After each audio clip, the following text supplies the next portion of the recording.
Merci à toi, Marc, pour ce message.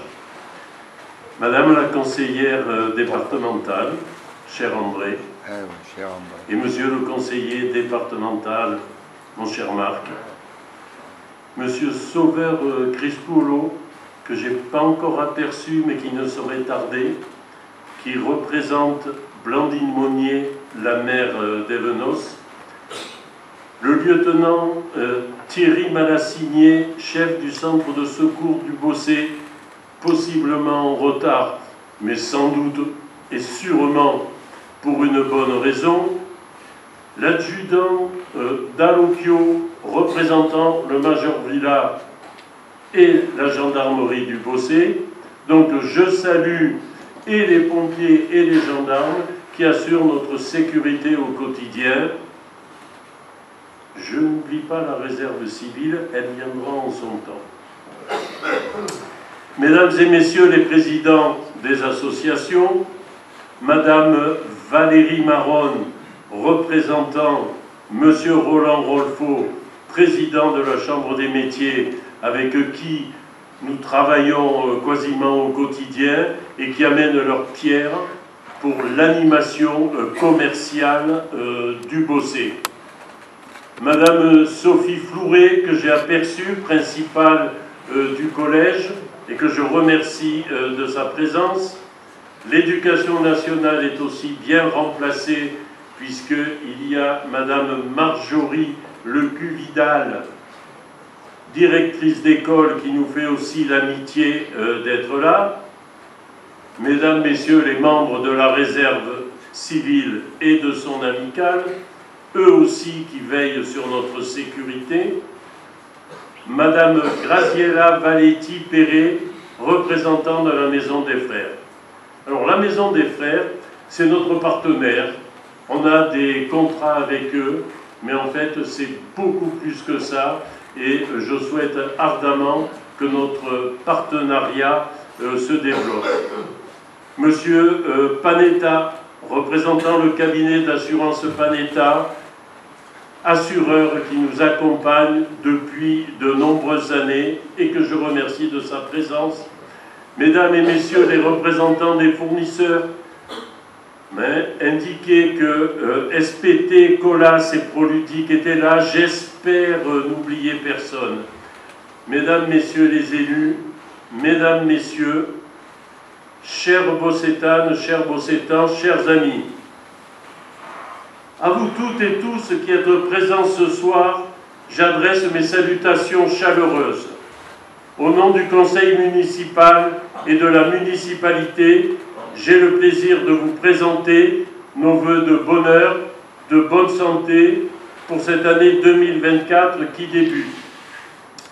C'est une grande joie pour moi de pouvoir accueillir et se retrouver dans cette salle afin d'honorer la traditionnelle cérémonie des vœux ensemble lors de ce temps de partage et d'amitié. Par ces quelques mots, je tâcherai d'être bref, ça c'est pas tout à fait sûr, et complet, ça je l'espère, pour vous souhaiter le meilleur et vous donner quelques perspectives. Encore une fois, l'année 2023 a été riche en difficultés que nous avons relevées collectivement, mais aussi et fort heureusement, riche de moments de joie partagés. En témoigne d'ailleurs le film introductif qui me permet de saluer l'enthousiasme et la créativité de nos élus, de vos élus. Après plusieurs années marquées par les bouleversements engendrés par la crise sanitaire, entre parenthèses, crise que l'ensemble des Bossétans a relevée de manière remarquable, notamment avec le centre de vaccination, nous avons pu retrouver une vie apaisée et je l'espère, pu tourner la page de cet épisode malheureux. Je ne le dis jamais assez, soyons conscients de la chance que nous avons de vivre au Bossé. Dans ce petit pays rempli d'histoire, entouré de montagnes et de mers, de vignes et de forêts, notre commune, à la fois paisible et dynamique, nous offre d'incroyables perspectives. Mais cette période de liberté retrouvée s'est aussi accompagnée de difficultés montrant notre spectaculaire capacité de résilience collective. Plus que jamais, notre pays a connu et connaît des phénomènes climatiques toujours plus extrêmes, balayés par des vagues de chaleur sans précédent, un enneigement des massifs plus faible, et qui alimente notre eau, évidemment. Des pluies qui parfois peinent à venir, et paradoxalement, des inondations dévastatrices. Preuve en est, s'il en fallait, que le climat se dérègle de plus en plus et de plus en plus vite, et qu'il est urgent d'agir. Il faut agir car nous n'avons plus le temps. Au Bossé, nous n'avons pas attendu. Et dès 2020, nous nous sommes attelés à mettre en cohérence notre politique de développement avec les schémas régionaux d'aménagement, de développement durable et d'égalité des territoires portés par la région Sud. Aujourd'hui, et j'y reviendrai plus tard, le Bossé est résolument engagé sur la voie d'un développement maîtrisé, durable et respectueux de notre environnement. Sur un autre plan, l'année 2023 aura été également une année marquée par une forte inflation et une crise énergétique sans précédent qui aujourd'hui encore touche chacune et chacun d'entre vous, y compris les plus précaires, déjà affectés par la crise sanitaire. Notre commune n'a pas non plus été épargnée. Si l'inflation annoncée touche durement les ménages, chacun sait bien que ces coefficients annoncés ne reflètent pas les hausses réelles. Quant aux finances de la commune, elles sont doublement impactées car seule une partie de ses ressources, guère plus de la moitié, bénéficie d'augmentations liées à l'inflation. Que faire? Nous avons donc étalé dans le temps notre indispensable programme de sauvegarde de notre patrimoine, mais nous devons maintenir, voire améliorer, le service rendu aux habitants. Alors face à ces défis de taille, nous avons solidement tenu en faisant preuve de résilience collective et d'un formidable esprit de cohésion, sachant s'adapter dans un monde qui bouge au fonctionnement complexe. Pour citer, si vous le permettez, Antoine de Saint-Exupéry, la pierre n'a point d'esprit d'être autre chose qu'une pierre. Mais deux collaborées, elle s'assemble et devient un temple. Nous ne pouvons résister aux tempêtes et aux vents contraires qu'en étant solidaires pour porter ces valeurs d'humanisme et de solidarité qui nous sont essentielles. Depuis des années, c'est cette culture de l'échange, du partage et de la découverte de nos patrimoines qui fait la force de notre communauté. Symbole de réussite de cet esprit d'unité, nos villes jumelles nous rendent plus forts chaque année et en témoignent de notre attachement à l'Europe. Permettez-moi de saluer nos comités de jumelage de Scheidegg, de Tchétonne et de Terrasse des Bourreaux. Plus que jamais, notre pays, notre commune, doit rester soudé et faire face. Le 20 août prochain, nous commémorerons le 80e anniversaire de la libération du Bossé. Souvenons-nous que le 20 août 1944, le Bossé a vécu une des pages les plus marquantes de son histoire grâce aux éléments du 2e et 3e SPAI algérien et de tous les résistants de l'intérieur qui n'ont pas hésité à mettre courageusement leur vie en balance pour participer à la libération. Ayons un instant en mémoire le sacrifice du chasseur Simone. Cet événement historique rappelle l'importance de l'unité entre les nations européennes. Mesurons l'importance que l'Union représente dans la préservation des valeurs de liberté, de démocratie et de solidarité. Il est crucial de renforcer ces liens afin que les générations futures puissent continuer à vivre dans un continent pacifique et prospère. Je n'ai pas l'habitude de parler de moi, mais je vais y déroger ce soir. Je suis né 9 mois, jour pour jour, après la libération, après le 8 mai 1945. Ça ne me rajeunit pas, mais c'est la réalité. D'aussi loin que l'on puisse remonter à travers les siècles, je suis le seul de ma famille à n'avoir jamais connu la guerre sur notre sol. C'est aussi cela l'Europe, malgré ses imperfections. Aujourd'hui, plus que jamais, le remarquable travail de mémoire et de défense légitime des droits des anciens combattants réalisé par nos associations patriotiques doit perdurer et nous devons nous souvenir qu'il est plus facile de faire la guerre que la paix, mais surtout que cette dernière est aussi précieuse que fragile. Partout dans le monde, la situation géopolitique est tendue, la guerre en Ukraine, le conflit armé entre Israël et Gaza, et plus généralement le risque d'embrasement, nous rappellent ô combien nous devons garder ce 80e anniversaire de la libération en tête et prôner le vivre ensemble. Alors que les marqueurs traditionnels sont bouleversés, se souvenir des valeurs que nous partageons tous ensemble est une des clés qui doit nous permettre d'envisager un avenir serein. Excellence, amitié, respect, c'est dans ces termes que sont formulées les valeurs des Jeux Olympiques que nous aurons la chance d'accueillir dans notre pays en 2024. Je le rappelle, une fois par siècle. La dernière fois en France, c'était 1924. À cette occasion, de nombreuses animations culturelles, sportives et artistiques auront lieu tout au long de cette année, y compris au Bossé, et seront placées sous le signe des valeurs humanistes et des valeurs de l'olympisme. Plus vite, plus haut, plus fort, ensemble, depuis 2020, nous n'avons cessé de nous approprier cette devise qui est celle des Jeux Olympiques, et je veux vous dire combien nous resterons, nous, élus, pleinement mobilisés en 2024 au service des Bossétans et de notre commune.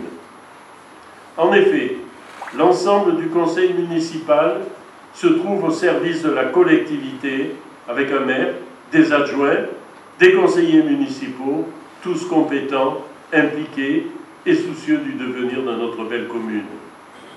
Au cours de l'année 2023, ce sont plus d'1 millier de rendez-vous que j'ai honorés.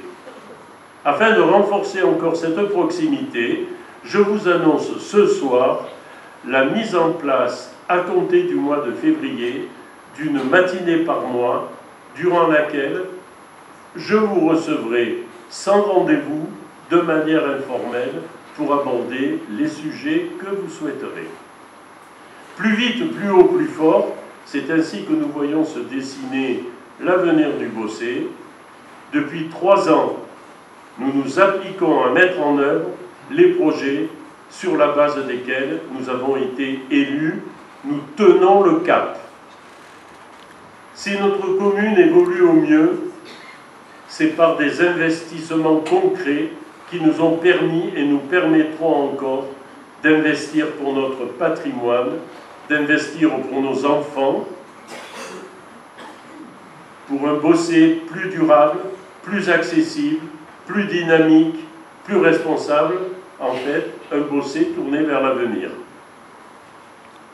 Investir pour la conservation et la rénovation de notre patrimoine, c'est d'abord préserver les précieux espaces non bâtis de la commune via ses jardins et espaces verts. En plus de la revégétalisation avec la plantation de 300 arbres soutenus par la région, nous avons tenu de manière prioritaire à lancer et achever la rénovation du jardin des Goublets, mais également du jardin désert qui vient d'être terminé. Ces réalisations bénéficient directement à nos enfants, toujours plus nombreux à en profiter.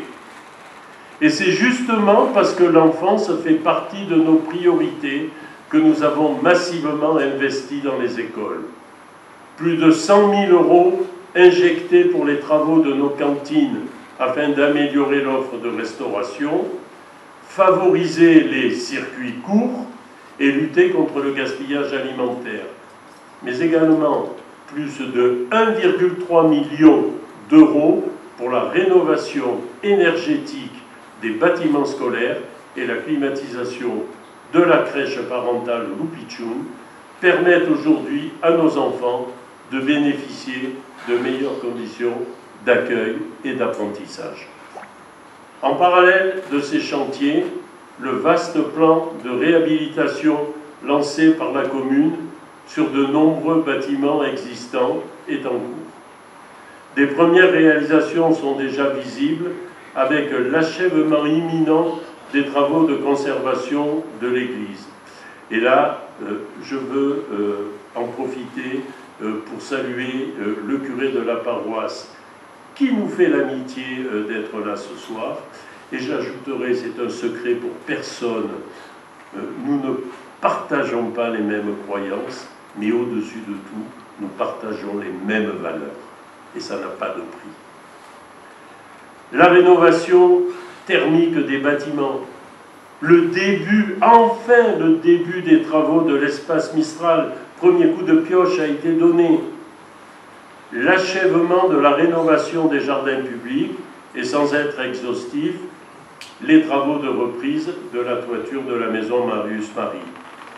Bientôt, d'autres projets verront le jour, avec la poursuite des travaux nécessaires sur les stades de foot et de rugby, le début des travaux d'ombrage sur l'esplanade de Gaulle, de mise en accessibilité de la mairie, de création d'une aire de sport à proximité du stade, et je ne saurais tous vous les exposer dans le peu de temps qui m'est accordé.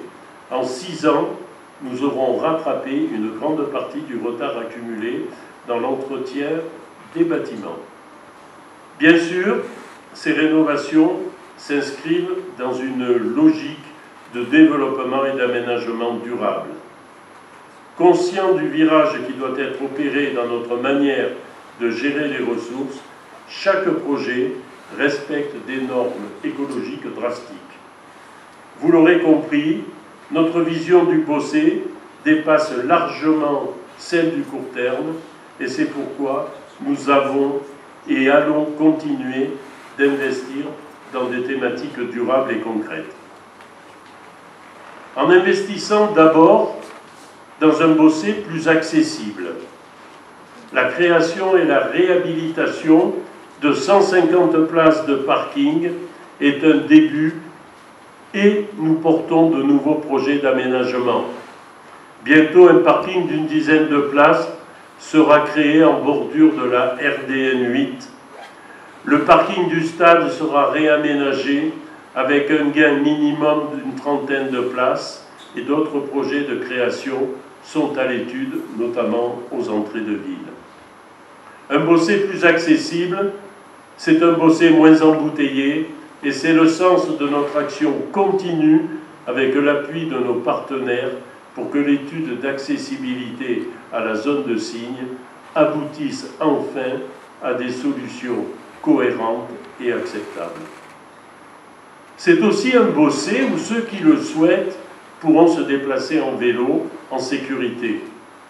Zone de rencontre, création de double sens cyclable, stationnement vélo en centre-ville, création de cheminements piétons sont autant de moyens qui doivent nous conduire à mieux circuler. Je suis ravi que le plan de mobilité piloté par la communauté d'agglomération Sud-Sainte-Baume permettra de contribuer largement à cela, avec le développement du covoiturage